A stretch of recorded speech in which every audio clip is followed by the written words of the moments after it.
আজকাল মোটামুটি সব সংসারেই স্বামীদের কমন অভিযোগ, স্ত্রী তাকে মানে না, কিন্তু তার মায়ের কথাই উঠবস করে।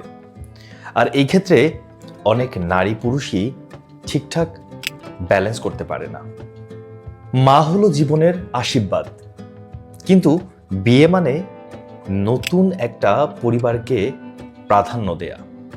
স্ত্রী যদি প্রতিটা সিদ্ধান্তে স্বামীকে বাদ দিয়ে শুধু মায়ের কথায় চলে, তাহলে সম্পর্ক দুর্বল হতে থাকে।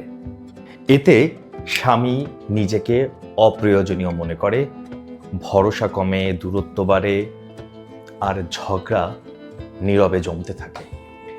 কিন্তু মনে রাখবেন, মায়ের সম্মান অবশ্যই রাখতে হবে, আর স্বামীর অধিকারও রক্ষা করতে হবে। বুদ্ধিমান স্ত্রী মায়ের ভালোবাসা রাখে হৃদয়ে, আর সংসারের সিদ্ধান্ত নেয় স্বামীর সাথে বসে।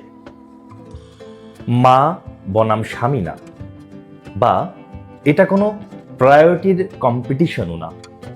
এটা সম্মান এবং অধিকারের, নলেজ অ্যান্ড ব্যালেন্সের বিষয়। Respect both, choice wisely.